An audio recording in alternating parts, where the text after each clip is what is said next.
choose and evaluate the different partners to enable such transformation journeys? And then it goes on to say, choosing the right team, the right partners on this journey is key. Any advice on how to choose them, the evaluation parameters, and any advice on this to others? Well, I guess in my recent experience, I guess really it's generally more than one partner that you have to work with. It's generally an ecosystem of partners, but you do need to really focus on the word partnership, which I think is good that it's in the question. Historically, we would have had that sort of customer vendor relationship where you've been very specific about what it is you want. Things get written down in finer detail in the contract, and then you kind of move into that. And then if things don't work out, the only thing you've got to work through is what the contract says, and usually, and particularly if your transformation is over a number of years, the contract doesn't really reflect where you need to go by the time you get there.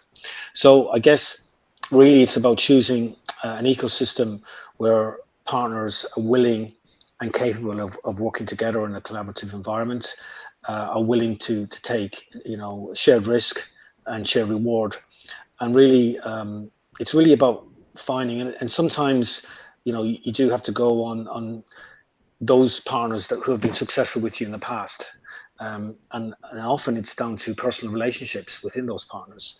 If you trust the people you work with, and you trust that they will be with you through thick and thin in the journey, because these journeys are difficult, and you need partners who are going to stick with you, work through the challenges, and do it on an equal basis.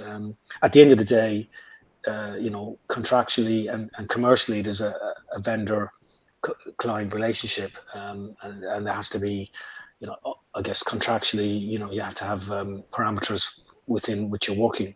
But really, it's about having that collaborative environment and choosing those partners that you trust and have experience with. Certainly, what you need to be careful of is that you don't just, choose a partner based on, presentations that they show you, based on, I guess, what they sell. It's really, you got to choose partners that can really demonstrate to you in real life what they're capable of, and I guess what their past experiences have been. And it's also worth investing in talking to those organizations that those partners have worked with in the past, whether they be other CSPs or other industries. It's really sort of worth investing the time in developing relationships with outside entities and learning from their experiences as well.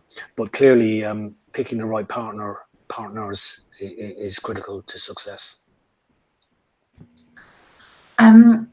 Well, moving on to another question now, and this one isn't actually addressed to a specific person, so assuming that it's open, but can you please share a real use case example of a telco transformation where the workflow of sales order fulfillment moved from legacy systems, that's OSS, BSS, to a more modern and automated system? What tools were used? I guess from my perspective, we've quite recently moved from legacy OSS and BSS to more modern and automated system within the Irish business here with Three. And really our partners in that particular example were Torry Harris, Amdocs, and Tech Mahindra. And primarily we used Torry Harris as our integration partner in terms of that API management and SOA architecture, and Amdocs in terms of the back end and front end systems. And so using an Amdocs order management system, for example, but using Torry Harris technology to integrate into the various third party and legacy applications. So in terms of tooling, I guess it's we're on virtualized infrastructure, and we have all the tooling that we need to manage that. And really, it's picking the right products, which we have done through our partnership with Amdocs and Torry Harris. Excellent. Karthik, do you have any further input on that question? Yes, I agree with Steve because we've been working on this. So, I mean, one of the other experience that comes to my mind is one of the OSS BSS systems was built as a custom implementation. and this is being modernized with a SaaS-based application. So this actually fits in the model C that I showed in terms of the 3 stages. So that's one of the real example. Fantastic. Well, Karthik, staying with you, are there any specific products that Torry Harris has and/or models to enhance revenue for CSPs? I thought there might be. Yes, that's directly addressed to me. So basically, yes, the answer is yes. And the Digit Market suite of products is designed exactly for that. And I can complement that answer with a set of slides to show you how it actually increases the revenue. So this is an example of a kind of a B2B use case where a telco can partner with different providers, B2B providers.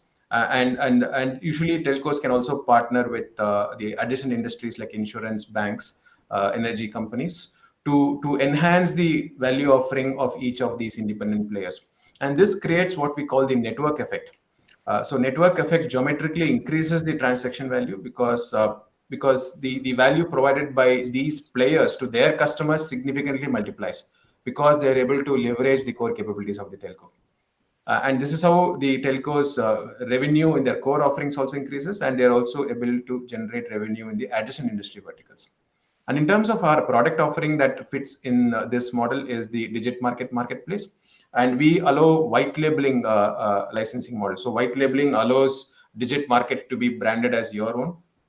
And you can offer e-commerce as a service, marketplace enablement as a service to your B2B customers through the other complementing products like your integration tool coupler and your micro gateway that allows your B2B customers data to be API enabled, which you again offer as a value-added service either by yourself, through us, or through a kind of an integration marketplace, and bring the data into your marketplace for your business domain, so that your marketplace is not just a meet and match yellow page style marketplace. It's more transactional, and customers are able to kind of make sense out of the transactions, which means you will be able to see the live status of the stocks that your partner has. You will be able to order a field service, which actually places a ticket in their ticketing system, and that service will be fulfilled by a third party. So you'll be able to have a fuller integration and more meaningful integration.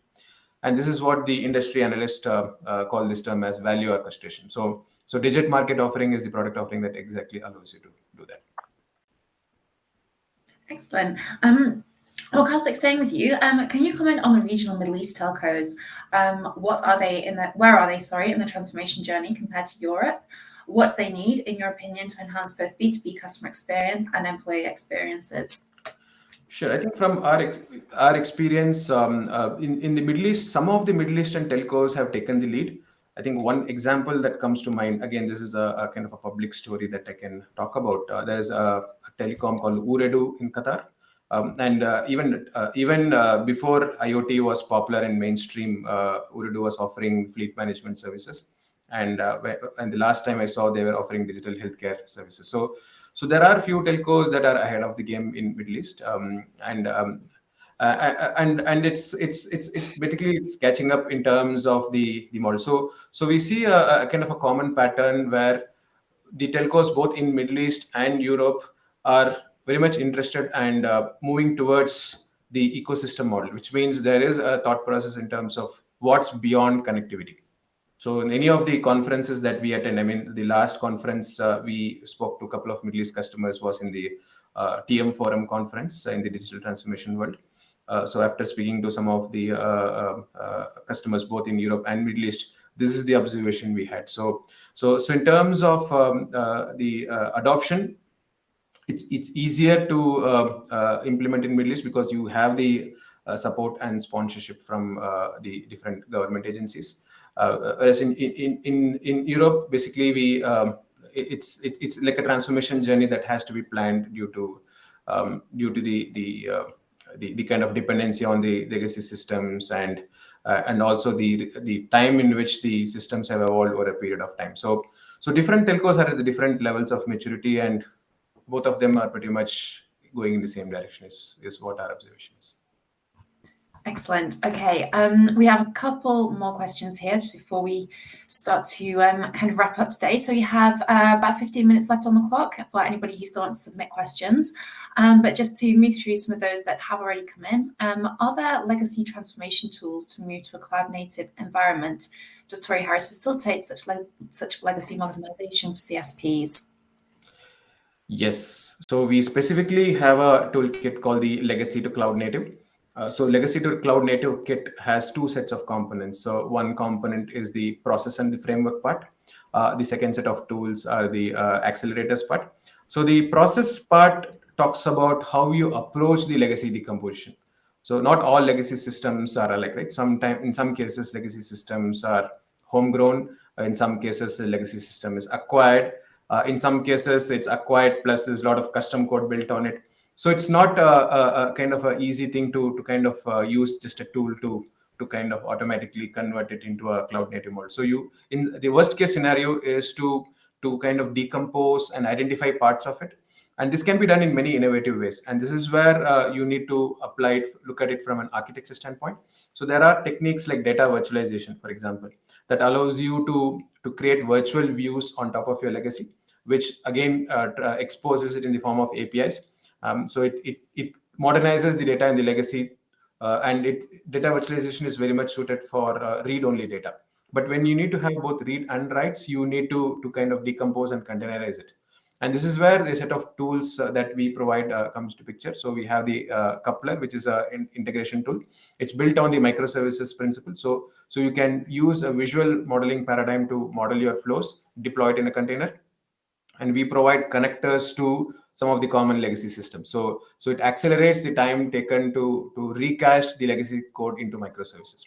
Then we have certain tools that accelerate your DevOps process setup, because any modern cloud native integration environment requires automation and DevOps. So we have a deployment automation framework called Diplomatic that exactly does that. We have the test data automation tool, that's AutoStub, that allows you to create mock data. We have test automation tool for APIs, that's Automaton.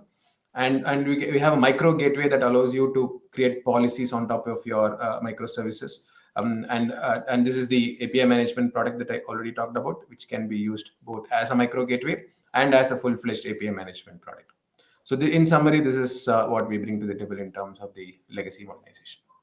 Our next question is around data policy and data ownership. What are your ideas around data policy and data ownership in a national project with local governments? And what are your suggestions to have more of those projects? I'm not sure I fully understand the question. I mean, certainly from my perspective, representing a CSP, clearly we're bound by regulation, GDPR, for example, and by national policies and regulations. So whatever we do, we have to do our utmost to make sure that the data is, we have high level of data governance and data management, and that we protect people's privacy. And there are very strict rules and policies around that. So as a CSP, we take that very seriously and have to demonstrate on a day-to-day basis that we manage our customers' data appropriately and responsibly. But I don't know if I'm answering the question, but certainly it's a very important area for us. Well, I'm sure whoever posted the question, if that doesn't answer it, you can re-ask. But that was a great answer, Stephen. Thank you. And Karthik, do you have any further input? Yeah, I think GDPR is one of the main considerations, and one of the key sub modules of GDPR is the consent management system, which has multiple levels of consent. So you need to look at elements like privacy by design, security by design, right into your development process. And this is where automation and tools comes into picture, which allows you to make sure that you are compliant from day one. So this is where you need to have this compliance as a code, and you need to have automation frameworks to introduce this in every step of the development lifecycle. Okay. Karthik, another question for you now. Do you see robotic process automation and low-code systems playing a role in telco transformation projects, and can you share some examples? That's a very good question. Yes, absolutely, yes. So we are seeing increasingly the convergence between the traditional integration tools and RPA tools.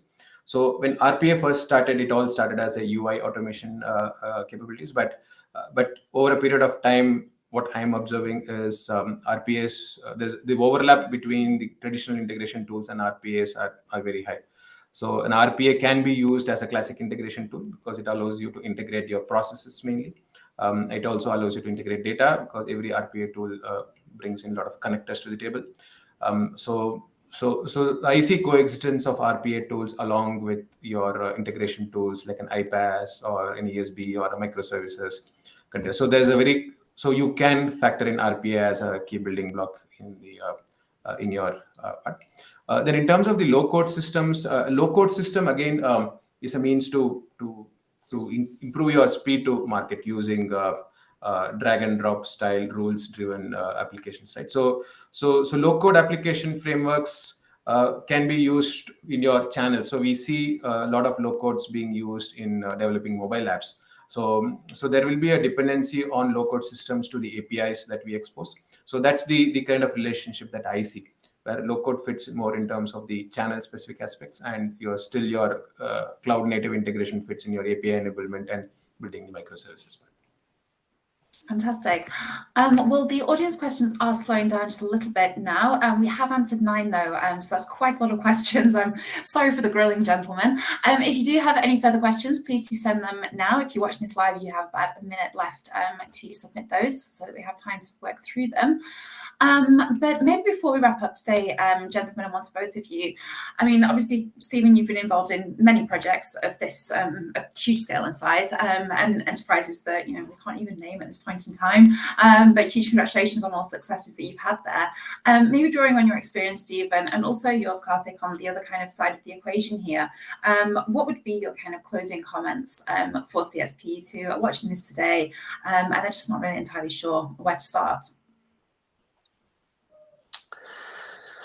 I think I think it's about really once you decide on the path you want to take, in terms of your transformation, it's really about having that high level of buy-in engagement across the organization, have very strong stakeholder management, very strong sponsorship, get that buy-in across the organization. It can't be one department or one part of your business trying to drive the change. It's got to be all encompassing. And then it's about having the right partners with you on the journey, and in order to make it a success. And again, those partners need to work not just with the technology teams, but with all of the business, all of the key stakeholders and the people that work within their areas. So really, it's really about bringing together a transformation team that are going to work hand in hand, business and IT and technology, being hand in hand and in the journey together. For me, that's the key to success. That they are challenging, they're difficult, and they are journeys, but you definitely have to be in it together.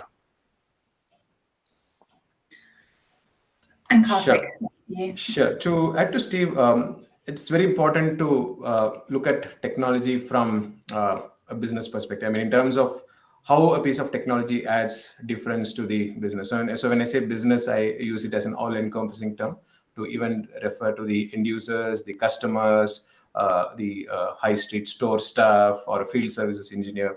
So we always need to look at it from an outside-in perspective, and see how it actually maps to the technical components, and resist the need to use technology for technology's sake.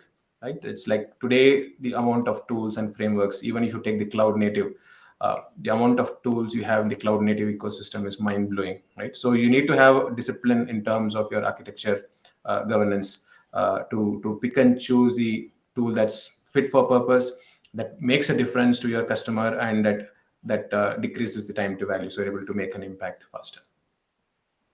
Fantastic. Gentlemen, thank you to both of you so much for your insights today and for your time and for sharing all those details. We really appreciate it.